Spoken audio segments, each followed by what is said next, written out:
کیا اسلام اور جمہوریت ایک ہی چیز ہے؟ کیا اسلام کیپٹلسٹ اکنامک سسٹم کے اندر اسلام کو فٹ کیا جا سکتا ہے، پھنسایا جا سکتا ہے، یا اس نظام کو تبدیل کر کے ایک نیا نظام لانا پڑے گا؟ بیٹا دیکھو، ایک بات ذہن میں رکھو، اگین ہم پھر وہی کہیں گے کہ ہماری یہ کتاب خلافت راشدہ کی جو ہے، اس میں آپ کو سارے سوالوں کا جواب ملے گا. ہم جنرل جواب آپ کو دے دیتے ہیں. 4 خلفائے راشدین، خلافت راشدہ وہ 4 خلفائے راشدین پر ہی مبنی ہے نا.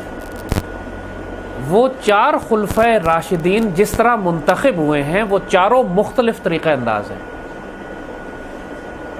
سیدنا ابوبکر صدیق، ان کا انتخاب کس طرح ہوا؟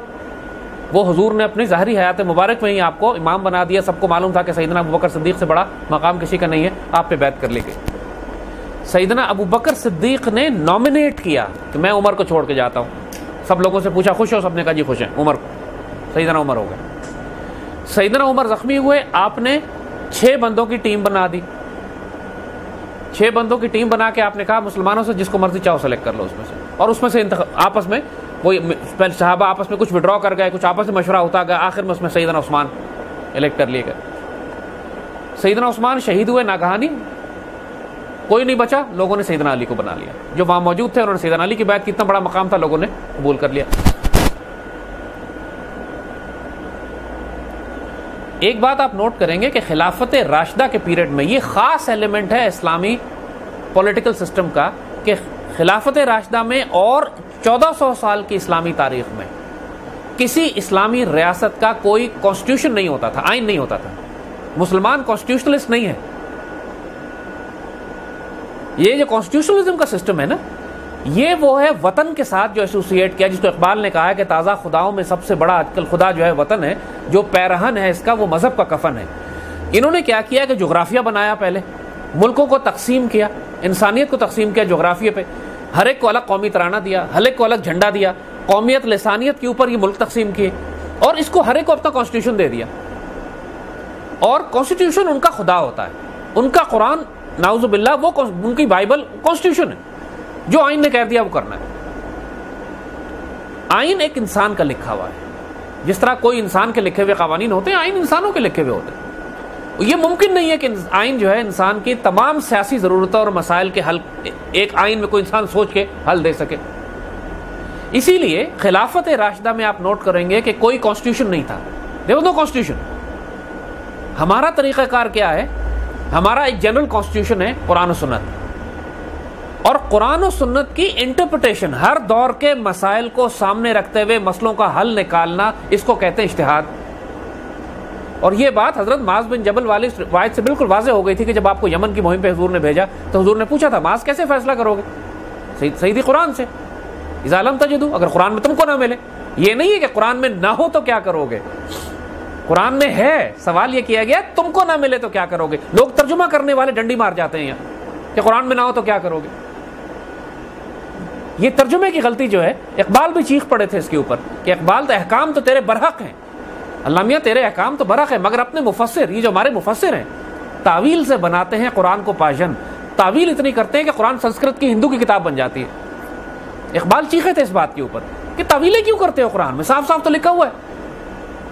عقل میں بات نہیں آتی، تعویل کرتے. تو صحابہ ان سے پوچھا، انہوں نے کہا جی قرآن سے. سیدی نے پوچھا قرآن میں تم کو نہ ملے تو؟ سیدی آپ کی سنت سے.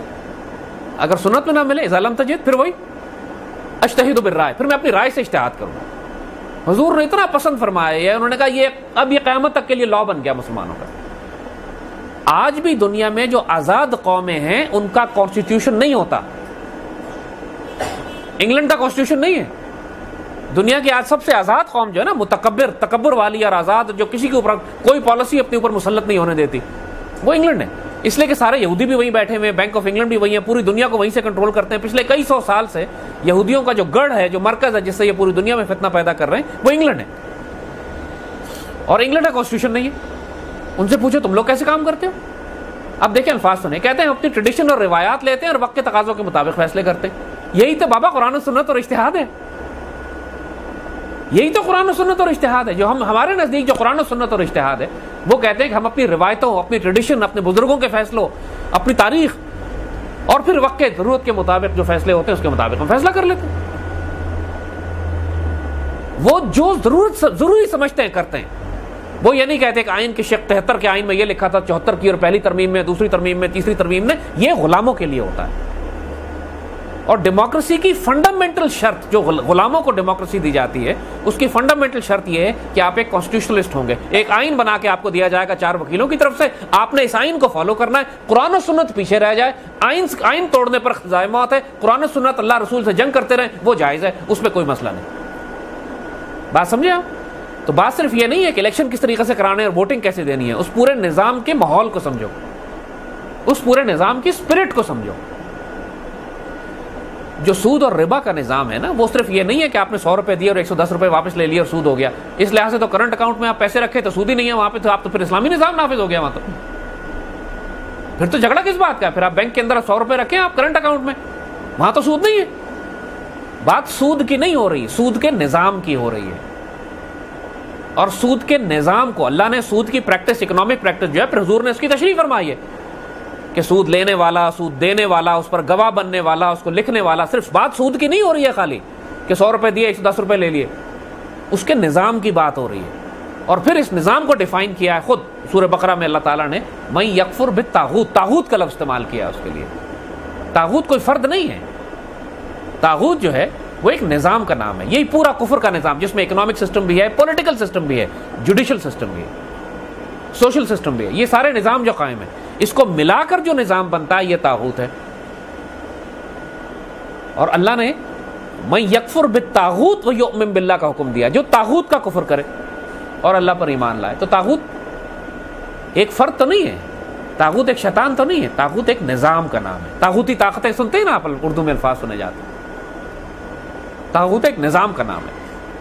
تو جو کوئی بھی چیز, اور یہ سب آپس میں انٹیگریٹڈ ہیں. مغرب کہتا ہے, ان کے جو بڑے بڑے مفکر ہیں وہ کہتے ہیں کہ پوری دنیا پر ہم جو قبضہ رکھتے ہیں اپنا, وہ 2 چیزوں کی وجہ سے رکھتے ہیں. ایک اپنے وکیل کی وجہ سے, ایک اپنے صحافی کی وجہ سے. ان کے پورے نظام کے جو 2 ستون ہیں, ایک لائر ہے جس کے ذریعے کانسٹیٹیوشن بناتے ہیں, قوانین بناتے ہیں. کانسٹیٹیوشن بھی لائر ہی بناتا ہے نا. یہ سارے جو انٹرنیشنل لاز بنائے جاتے ہیں, IMF کے, ورلڈ بینک کے, جتنے بھی سارے, یہ سارے لائرز بناتے ہیں, وکیل بناتے ہیں. وکیل ایکچولی شیطان کا سب سے بڑا انسٹرومنٹ ہے کہ جو وہ قانون سازی کرتا ہے جو اللہ رسول کی قانون سازی کے خلاف ہوتی ہے, مقابلے پہ کھڑی ہو جاتی ہے. یہ خود کہتے ہیں کہ ہم وکیل. پھر اس جھوٹ کو پھیلانے کے لیے صحافی کی ضرورت پڑتی ہے, میڈیا. اسی لیے آپ نوٹ کریں گے کہ میڈیا کو, پاکستان کے, دنیا کے کسی میڈیا کو مجھے بتائیں کہ جس کو معاشرے میں قوم نے, حکمرانوں نے, دانشوروں نے, ملک علماء نے, ملک کے سمجھدار لوگوں نے میڈیا کو الیکٹ کیا ہو. میڈیا الیکٹ تو نہیں ہوتا. میڈیا تو ایک پرائیویٹ, ذاتی پرائیویٹ NGO ہے. Media is an NGO. یہ جیو نیوز اٹھا دیں, دنیا اٹھا لیں, ایکسپریس اٹھا لیں, یہ کسی ذاتی ایک شخص کی ملکیت ہے نا, پرائیویٹ. اور پھر فورن فنڈڈ بھی ہے, باہر سے پیسے بھی لیتے ہیں.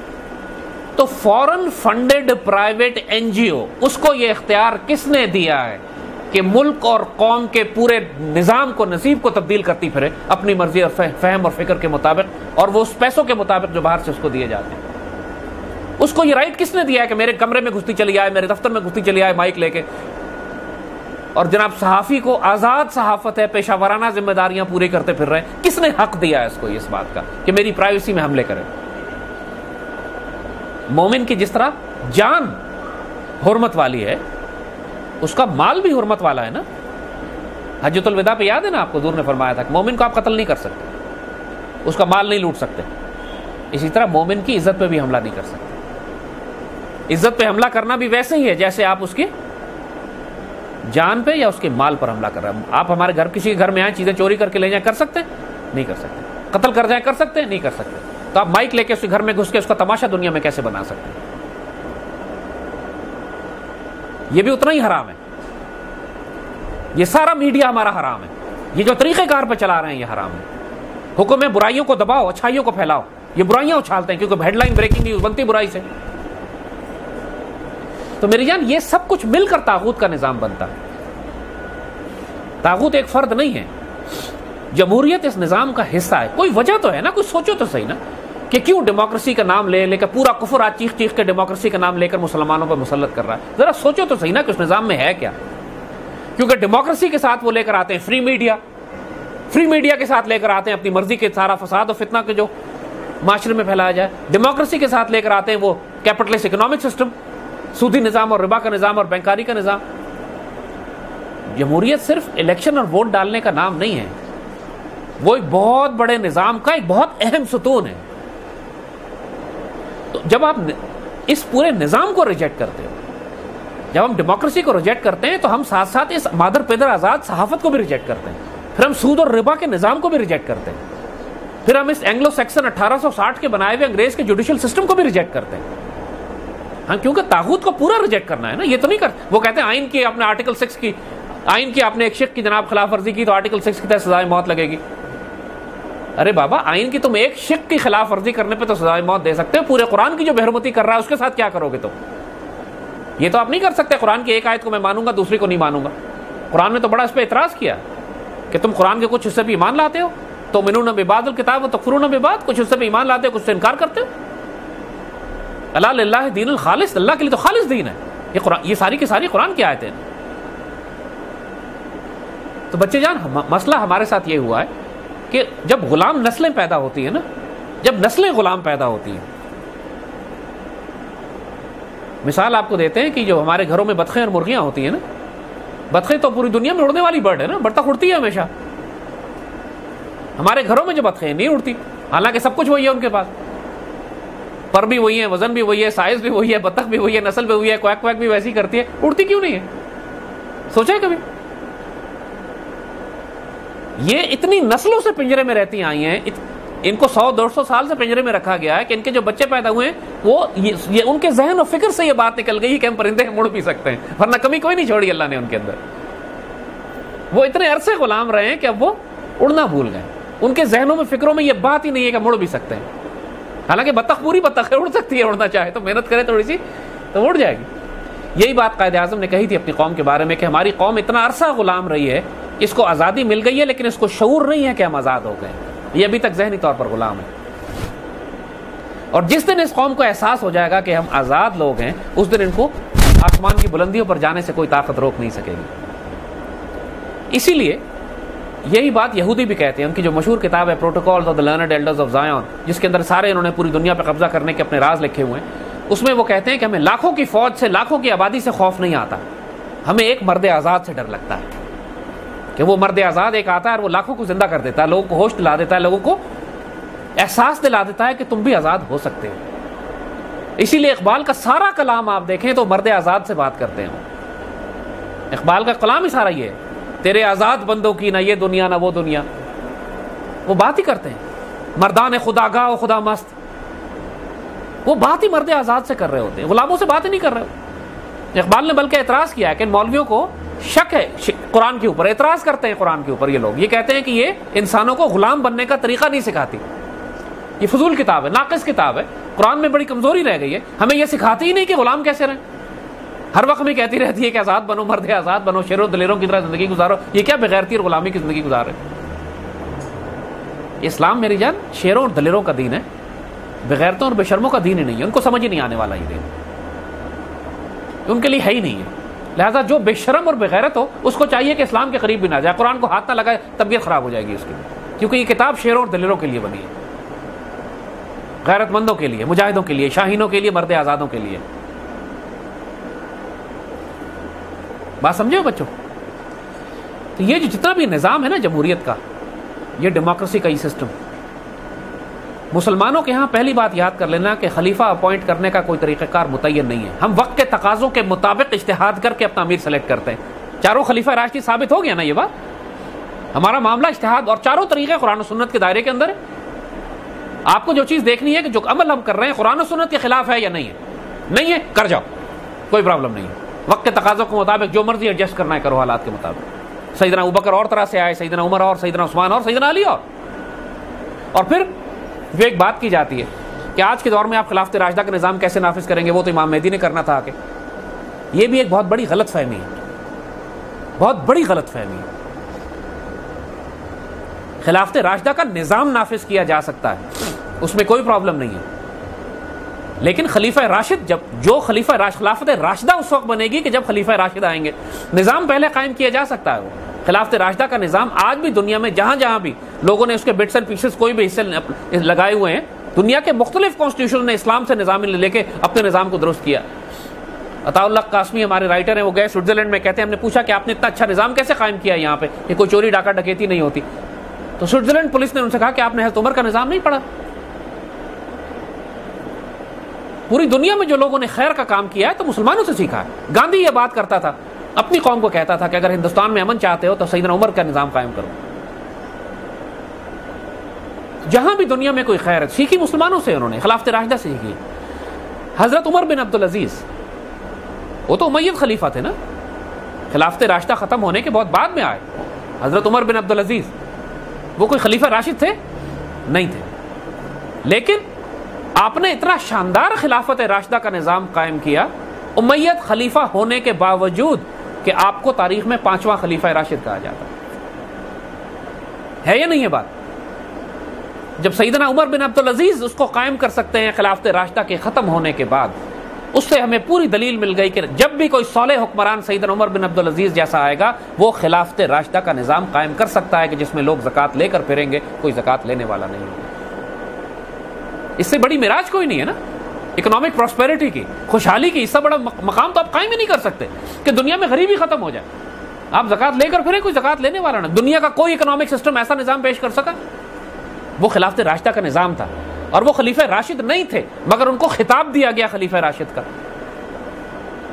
اس کمال کی وجہ سے۔ تو آج کے دور میں بھی اگر کیا ہم پر یہ کسی کی بد دعا لگی ہوئی ہے کہ ہم صرف 1860 کے بنائے ہوئے اینگلو سیکسن لا پر ہی چلیں گے؟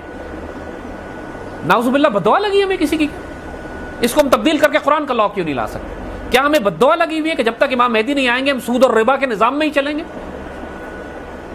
ہم اس کو تبدیل کر کے بیت المال کی بنیاد پر اسلامک اکنامک سسٹم کیوں نہیں بنا سکتے؟ کیا ہمیں بد دعا لگی ہوئی ہے کسی کی نعوذ باللہ کہ ہم جمہوریت اور ڈکٹیٹرشپ کے درمیان ہی کھیلتے رہیں گے اور ہم خلافت راشدہ کا پولیٹیکل سسٹم نہیں قائم کریں گے؟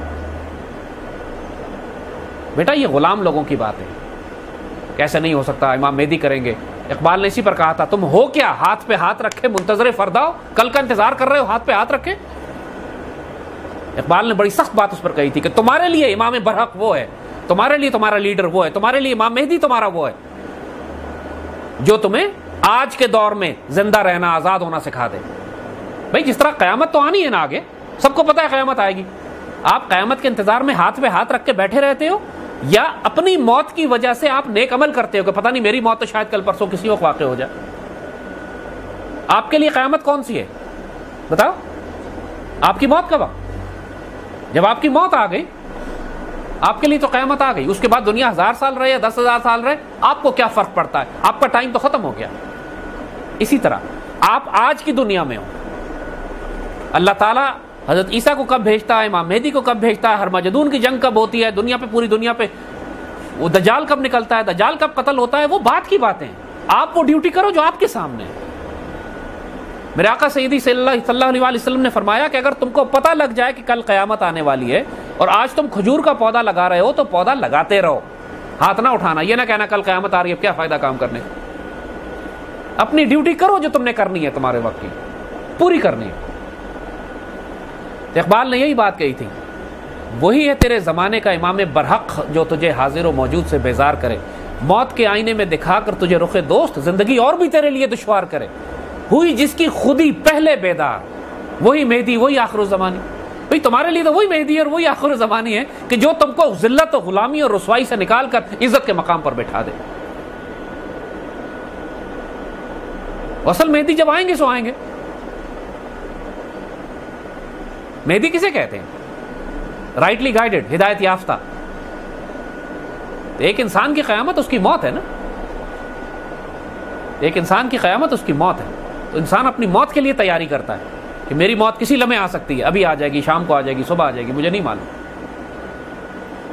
تو آپ ہاتھ پہ ہاتھ دھر کے نہیں بیٹھتے، نیک اعمال کرتے ہو کہ پتہ نہیں کبھی موت آ جائے تو اللہ تعالیٰ کے حضور میں کچھ لے کے تو جاؤں نا۔ اسی طرح آپ انتظار نہ کرو اس بات کا کوئی اور آئے گا تو امت کو ٹھیک کرے گا، یہ آپ کی ڈیوٹی ہے، آپ نے کرنی ہے، آپ سے سوال کیا جائے گا، آپ سے حساب لیا جائے گا اس بات کا۔